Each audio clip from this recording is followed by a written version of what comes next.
Most After Effects tutorials show you how to click buttons. I'm just going to show you how professionals think with 3 pro tips that will instantly make your animations look cleaner, smoother, and more professional. Let's go ahead and hop right into it. Tip number 1 is depth and contrast. The core idea here is motion design isn't just about movement, it's about readability. So quickly, I'm going to hop into a color separation explanation here. So I'm going to briefly explain what's the difference between 2 examples. So we're just going to go ahead and press Command or Control Y, and that's going to pull up our solid settings. So what we're going to do with the solid settings is just select our color here, and I always go with never, unless it's requested, never fully white or fully black, because they're a bit deep.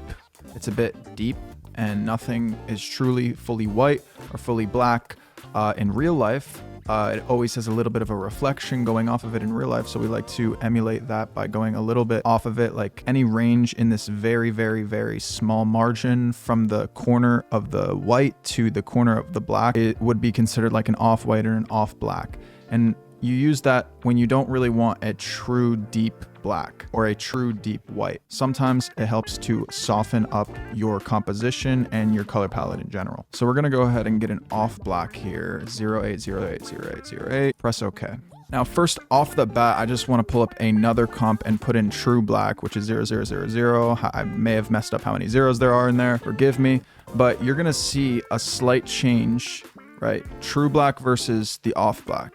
And sometimes people use this when they want more of like a charcoal look to it, but sometimes when you look at a surface, especially in like a 3D scene, it's not going to be true black unless you're crushing the blacks in post. So the example that I want to pull up is with 2 ellipses, and I'll make them right now. So here we got our first ellipse on the left here, and we're going to just go ahead and copy and paste another ellipse and put it on the right here. If you want a quick tip on how to even things out very quickly, you can pull up your proportional grid right there and even things out in the grid just by eye if you need to do something very quickly. Now we got our circle on the left here and our circle on the right here. Now, if you wanted to go and make an animation with this circle, you could, but I really think that sometimes animation is inspired by the design of the shapes that you're using. So if we wanted to enhance like the color separation here and the shape language / design language that's happening here, here are some quick things that I would initially do myself. All right, so right off the bat, it's a little desaturated. I would go ahead and bring up the saturation just a tad,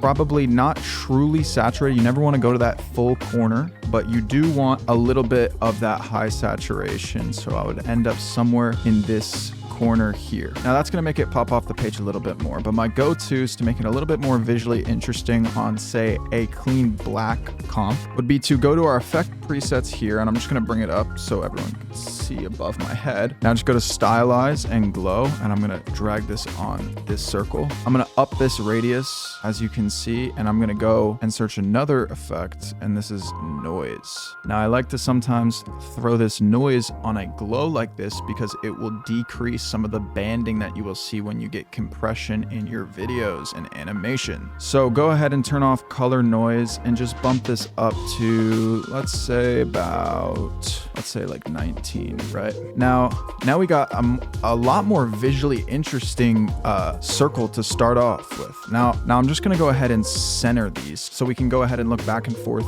to how they are changing and the actual difference in real time. Alrighty, so far this is what we were starting with, and now this is what we have here. Now something that you can do in After Effects to get a little bit more of color separation and depth is you can go up to your layer and go into layer styles and throw in a little bit of an inner glow. Now what you may see is that this inner glow is actually messing with the glow that we have here. Sometimes there are limitations like this, and to pivot around this, we may actually have to take off the glow and pivot around to use a glow inside of the layer styles. It just depends on how well stuff is looking. You can go ahead and pivot around. So what I'm just going to do here is actually, I'm going to take this off overlay blend mode, and I'm going to bring up this size a lot more, right? I'm going to take this color of the inner glow, I'm going to match it to what's in here, and then bring up the lightness of it a little bit more. So we're gonna fake some depth. So now we're getting a little bit more of a visually interesting thing just from a shape layer of a circle. Now to go back to what I said earlier, if we go back to the layer styles and we go to outer glow, we can sort of reestablish that glow that we had to lose because layer styles and effects are applied differently to layers. Now, if we take this and put it on normal, we color pick the red and we take this size and bump it up, we can get something similar to what we had before. And now we have that little bit of inner glow into this ball to make it a lot more visually interesting. Now let's remind, we started with this, and after a few quick pro tips, we ended with this. And that's just the difference between what a pro can do within minutes to increase color separation and color depth into a simple layer in After Effects. Now any animation that happens can be a lot more inspired based on the design of the shape. Now let's go hop into the next tip. Tip 2, smooth zooms and pans. Core idea here is think cinematic camera, not slideshow. All right, to show this off, I'm gonna show this with shape layers in a phase A to phase B sort of animation. Very simply, I'm gonna show you quick ways to change the scene with smooth keyframe transitions and when you need a snappy keyframe transition versus when you need a smooth keyframe transition. All right, so I'm gonna go ahead and press Control Y. That's gonna pull up our solid settings. All right, I think this time I'm going to pick something in the light blue range. We're gonna get a little bit more happy here, and we're gonna create another solid on top of this. This is gonna be even more white. Now it's important what we talked about earlier to get that high amount of color contrast and separation. That's with the left to right difference and the up to down difference of this setting. The more you're going left to right and the more you're going up to down, you're increasing that contrast. So I'm gonna go ahead and make this second solid all the way to the left, not completely to F, but a lot over so we get that good separation. And now I'm gonna pull up S, that's the scaling, and I'm gonna size it down. Now that's our contrast that we have. Now I want you to think of the keyframes you're making in After Effects not as this is a shape moving here, but let me try to fake the camera motion that I know in real life in this keyframe. So if you can be creative in your own head, what does this look like to you? Maybe it looks like a window. Maybe it looks like a peephole. Maybe it looks like a hallway. It honestly could be a billion different things and you can add detail to this. But what I'm gonna do is I'm gonna show you how to change a scene with good easing and good timing just with these two solids. Now say one solid had a design on it and you wanna change it to the other comp and say these are two different comps and there's entirely different animations in them, and you want to change the scene all smooth, this is going to apply to you, but we just need to do it as bare bones as possible so we can get all the application out of the way. This applies to a lot of different things. So take notes on exactly what I'm talking about here. So let's say that this blue state is our initial state. Say there was some sort of UI or web design or printout promo thing that we're showing on this blue setting. And we want to introduce this white setting that's completely white, and maybe there's different animations with different contrast levels. Maybe it's the blue now on the white background. Instead, earlier it was the white on the blue background. Maybe we have to make that change. Here's how we're gonna do it. Alrighty, so the first way is gonna be through scale animation. We're gonna set an initial keyframe. We're gonna press S and pull up these scale properties. We're gonna set an initial keyframe with this little clock dial to the left. And right now we don't have it turned on. Now it's turned on and it's full. We're gonna take this initial 100% keyframe of where we want to end up, and we're just going to put it to the end of this 3-second animation, right? Now, we obviously have to start where it doesn't exist, right? So we're going to start at 0. Automatically, every time you make keyframes and you're into some smooth thing and you're trying to make it saucy and snappy, you're going to want to go to the keyframe assistant by right-clicking and going to easy ease automatically. Then you're going to want to go to the graph editor and you're going to see either the speed graph or the value graph. By right clicking, you can see which one you're on, speed graph or value graph. I'm completely blocking that right now with my thing. Hopefully I haven't blocked things with my cam here because I'm recording it off my stream setup. We go live 9 p.m. EST Monday through Saturday. Tune into the stream.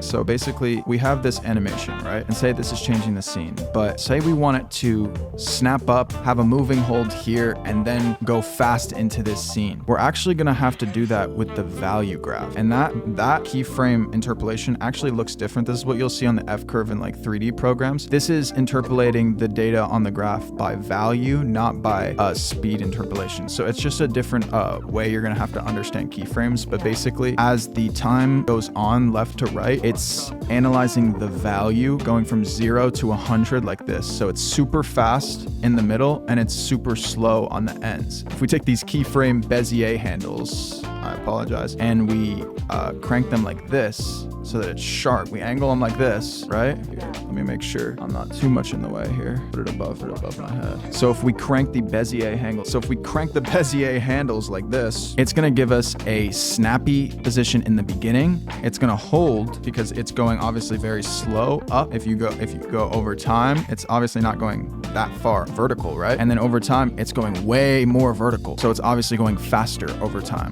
right? More value over time. Now, what will actually happen sometimes is animations, if you put it on the last frame and it's 100% on the last frame, technically that last frame isn't playing unless it was one frame more. So you might have to move it here, one frame before that. Now it's gonna go and completely fill right here. But see, this is what this will look like now. So maybe we wanted a little bit more snappy at the beginning. Maybe it's like, it still kind of spawns up. This is what I call finicking with your frames. Finicking with your frames, it's my new term. Often when I'm keyframing, it doesn't look how I want it to right away. That's actually every single time I'm keyframing. You're basically creating what you have in your head on the screen, and that may take a long time to get there. So right now, I want it to spark, hold, be at half position, and then change and go really fast on the exit. Now that was all right. It's basically there, but what I want to do is I want to spark it so we can see it a little bit more. So I'm going to just push this Bezier handle a little bit to the right, and that's going to give us a little bit more of seeing the spark up, seeing the scale up. And I'm going to even adjust a little bit more down to the right. Now I'm liking that a lot more. Now, one thing you can do to give this a little bit more life, and some people, it's controversial because some people say it's not necessarily a good idea to do this on shape layers, but if you're dealing with footage, it is good. You can go ahead and put on motion blur and click it on the right here. Let me pause my comp, please don't crash. Oh, it's selected on right now. And what that's gonna do is it's gonna give you a little bit more life to whatever you're animating, especially if it's going fast. So obviously you can see by default, it's adding a little bit of that motion blur. Now you can go ahead and put on this motion blur with effects in your effects panel, but this will give it to you pretty fast. People say not to use this on shape layer animation, and I would tend to agree, but there are certain times where you can do it. Now that we explained that keyframe layout, I'm gonna go ahead and explain a pan transition. Now, by no means am I like covering everything. I am literally barely dipping my toes in what is possible in the world of motion design. There have just been a lot of requests to do certain tips and tricks that I like to lean towards when I have to do certain motion deliverables. So I'm making this tutorial for the people that really wanna see like ins and outs, tips and tricks for certain types of niche things. And also, why would you do those things and what are they for? This is not just a general tutorial. This is I want to get better at understanding motion. And that would be a perfect time to actually say, if you're struggling with any of these concepts and everything, you actually should be going and looking at the 12 animation principles and the 12 design principles online somewhere. It's going to explain a lot of stuff that probably matches up with this video. That is something you would need to understand before really diving into this. And if you do understand bits of it, that's perfect. Even study it even more. That's going to help you out. It's really easy to be confident in your design decisions when you're backing it up by a rule that's respected by millions. Now let's go on to this pan. Alrighty, to remove all the keyframes, a little quick trick is you can take this clock and just click it and it all disappears. Let's take the scale and put it back up to 100, and let's take off this motion blur for now. What I'm gonna go ahead and do is press P to pull up the position. I'm gonna go ahead and press right click and separate dimensions on that position. That's gonna break it off into X and Y position. I'm doing this so that we can access the value graph instead of the speed graph, so that we have more control over what we're animating on. Now, this may be confusing and you may like the speed graph. I love the speed graph as well. We're going to be doing a panning animation for X animation. So if I want to readjust Y animation, I definitely want it to be separate. So let's start an initial frame at X. So let's start an initial frame, and I'm going to throw this actually in the middle. Now what I'm going to do is I'm going to hold down shift for extra big movements, and I'm just going to shoot this thing over with my arrow key, holding down shift, of course. and it's just gonna fly off screen. Now I'm gonna take those keyframes, select it like this, and just do exactly what we did before with the easy ease. Just select easy ease. And this is gonna give our point A, our point B, and then our point C. For this, I wanna show off doing this moving hold, but then also leaving onto the right side, right? So a left to right pan, and we wanna make it snappy. That's gonna be the goal here. So right now, you're gonna see that it's not actually snappy. I'm gonna go ahead and play this, and you're gonna see it's not actually snappy. Okay, so you may get like a animation like this, and you may be like, yeah, it's not really, it's not the way I want. I want it to just be more lively. I want it to be more, feel like it has more snap to it. Like it should feel like quick. That feeling and that emotion is accomplished through changing our Bezier handles. So let's go ahead, hold down control there and scroll out. Okay, I'm gonna grab our first one, and you remember what we talked about earlier? If it's ramped like this, it's probably slow at the beginning. If we wanna make it fast, we gotta go higher, faster. Left to right is time, right? So we gotta go up faster. So we're gonna ramp this up, right? And then obviously it's gonna be eased out here. We're gonna ramp that up so it goes up faster. And what this is gonna do is it's gonna make it hold here. Now, if it holds completely while this is flat, it's actually gonna come to a complete stop. What we can do while this Bezier is connected, it's actually not connected. I eat my words right there. See, we have a problem. Now, this is not connected. I'm pretty sure we can connect it by... No, we can't. Okay. Okay, so what I was trying to explain there is that when it's flat like this, when the Bezier is flat like this, it's gonna come to a complete stop. Now, sometimes you don't want it to come to a complete stop and you want it to have a complete moving hold. What we would want to do is we'd want to angle it either left leaning or right leaning for it to do that. Now, when it's not connected to angles, it's actually harder to do that, but you can recreate it pretty easy, right? And that would be something like this. So you try to make that straight line as best as possible, but it won't come to a complete stop. And now we got something that looks like this. Okay, that is way too jumpy at the front. You see how we love to pivot? Let's go ahead and pivot. So here's the thing. This is cool and all, but it's actually not what I actually envisioned in my head. And that happens a lot of the time.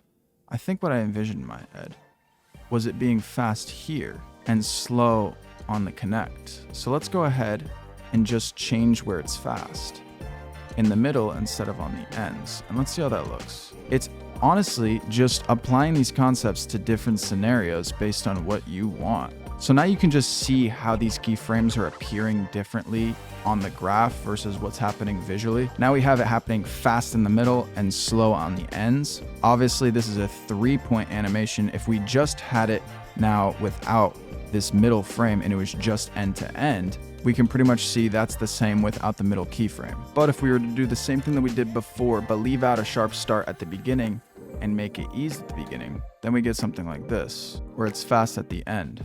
Now, one last thing, if we were just to have it like we had it before, now to cover the pan from point A to point B, taking this X position, starting it from off frame and getting it on frame, sometimes you will have to go to the align panel and get that perfect. You don't want to eye it up sometimes, not sometimes, all the time. What am I talking about? So we have it, point A, point B. Let's go ahead and select these keyframes, right click, keyframe assistant in easy ease, and let's check out what it gives us by default. All right, so it's eased at the beginning, fast in the middle, but not really that fast, and then eased at the end. What I'm gonna do to explain this one is actually shorten this explanation by making it about 2 seconds and taking the Bezier handle, making it eased at the beginning and then sharp at the end, and it's gonna give us something that looks like this. So it's fast at the end and slow at the start. Now the opposite of that is gonna look like this on the graph, where it's eased at the end and fast at the start. Now maybe it jumps a little bit too much. To fix that,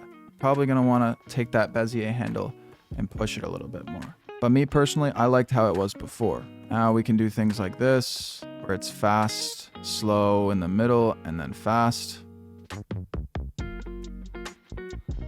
So basically, this is the idea. I will change it back to what I had it at before, where it was slow and then fast, because I really liked that.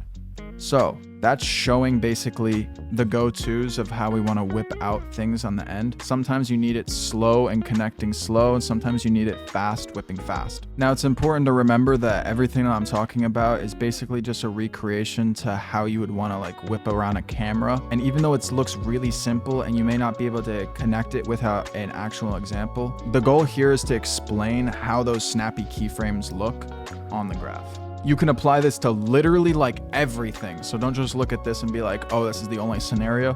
This goes from changing scene transitions with real footage. This goes to changing speed ramp diameters and parameters. Just because it's on a scale or a position keyframe, the actual idea of how it works applies to every sort of keyframe. Tip 3, simple 3D text animation. The core idea here is to liven up some 2D text with minimal effort and not making the scene too chunky. So let's hop right in. All right, now that we're in our scene, we're gonna go ahead and pull up our text tool, which is at the top here. It looks like a T. We're gonna drag a little text box and we're gonna type in text. Let's go ahead and size up our text. Alrighty, first little trick with the text. If you go to this tool up here, it can be accessed with Y, pan behind tool, and you hold down Control and you double click that. It will actually center your anchor point into your layer. Now go to your align panel. If it's not showing up, you can go to window and find align there, but go to your align panel and basically align it horizontally and align it vertically. That's gonna center it in our comp. Now, just for the scene's sake, I'm gonna go ahead and put an off-white solid in our scene. Let's throw that behind our text. Now that we have our text, there's 2 ways we can actually enhance this with 3D. Before that, I'm just gonna jump in and make it a little bit more bold. Alrighty, put a little period at the end of it just because. The first way is obviously by just pressing the 3D cube right here, and it's gonna bring up 3D parameters where we can actually affect this text in 3D. And already, boom, you're at 3D parameters. The problem is, if you're on a slow machine or a laptop, this is gonna really slow down your file, and it's actually gonna be pretty chunky once you start animating in the 3D space. So let's go ahead and press Command Z and not do that. I love to use this effect called Basic 3D in After Effects. Basically, all you need to do is drag that on, and we're gonna get 2 parameters called swivel and tilt. If you can't see, that looks a little familiar to what we just pulled up with the actual 3D parameters in After Effects. But the thing is, this is way more light. So what I love to do to enhance 3D text is actually use this effect with the same sort of keyframing we were doing earlier with the solids. So let's go ahead, take the scale, put it to the right a little bit, start it at 0, do the same things that we were talking about, select it, keyframe assistant, put on easy ease, bring up that graph, and let's start a sharp start on the speed graph, I believe. This is on the speed graph. This is what it would look like for a sharp start on the speed graph. And that's gonna give us that animation. This is how it looks on the value graph, if you don't remember. Sharp start here looks a little bit of a different sharp start than the speed graph. But that doesn't matter here. All that matters is that we have it sharp, and we want to basically enhance the depth of this by adding a little bit of 3D. So what we're going to do is add in our first little frame, knowing that 0 and 0 are our default frame. We're just going to set it to this right here. And this is obviously 17 frames, and we're going to go back and reset it and put it at 0. Now that it already has a clock, I just went and pressed U. It pulls up all of our keyframes here. Sorry if I'm going a bit fast, but yeah, gotta get through this. You already know. Lots to talk about here for these 3 tips, but as you can see, the 3D text effect is kind of happening already. Now, what we wanted to do is kind of showcase off. Maybe swivel to the right and then swivel back to 0. But all you're seeing me here do is just edit these things. And as soon as this clock is already ticked, as soon as you edit it, it just places that keyframe down. All we're gonna do, like I said before, this applies to multiple things. Select it and put that easy ease on. That's gonna go ahead and smooth out some of these turns that it's doing, right? But the idea is to have it scale up, do those little turns, and scale right back down. So we're gonna place a scale keyframe at 100 and then change it to 0 here. It's gonna auto do that for us. But since we just did that, it's actually not going to be snappy for us by default. It's probably going to do it by ease. So that's what it's going to look like by default, right? That looks a little bit beginner, guys, right? All we're going to do, grab that Bezier handle and drag it up. Obviously, this is the value graph, not the speed graph. That's what it looks like on the speed graph. Sometimes you got to use the value graph. It's a little bit more accurate. So, boom, ramping down, and look at that, a lot more snappy. But sometimes if you're going to loop something like this, you don't want it to bounce right back into existence. So giving it a little bit more time to rest with nothing there could be cool. Now maybe I want it to decrease sooner. I'm just going to move that scaling up and obviously just finick with this until I like how this is looking. It's really all a timing game. You're really mimicking how things would be shown off in real life. Say you hold something up to the camera and you go, you're showing it off at a certain eased rate. We're basically just recreating real life in 2D. But as you can see, now this text has a little bit more dimension. It has a little bit more of a 3D feel. If you can't see it, let me just zoom in a little bit more. One thing you want to make sure you do when you're sizing up shape layers as well is make sure this little sunburst icon is selected. That's going to maintain your quality when you're going through pre-comps and things like that. Quick tip on that. But as you can see, we have a little bit of that 3D bevel now. And that's just accomplished just with this one effect, with the swivel and the tilt and a little bit of scale animation. Now, if we do a little bit of a callback to that motion blur that we had on earlier, now we're getting a little bit more life into this animation. We're creating motion for you guys. And this is basically an ongoing series that I want to do moving forward. Just walking through 3 quick tips that I do in certain scenarios. How my file looks when I want to do a certain thing. I want something to be snappy. I want it to be smooth. A lot of the time, my stuff looks snappy, okay? I'm a snappy guy. I'm a silly, snappy guy. So a lot of the time, it looks like this. But sometimes it calls for smooth transitions and fades. But a lot of the time, it doesn't. And a lot of the stuff I get paid for does not. It does not have a lot of smooth stuff in it. There's a lot of snappy stuff. So with that being said, thank you so much for watching this video. These 3 tips are what some beginners can take to look pro in After Effects. This is going to be volume 1, so if you subscribe and you want to see more of these professional tips, go ahead and comment down below and tell me that this helps you. Tell me that this was helpful, and I know that these are the types of videos that you want. I know a lot of people were commenting on my TikTok that they want breakdowns of more files, of more professional projects that I've done, or more spec ads that I've done. If you want that, also leave that in the comment section below. If you got this far in the video, you're literally a GOAT. You're a motion maniac and you want to get better, so I commend you on that, and I will see you in the next video.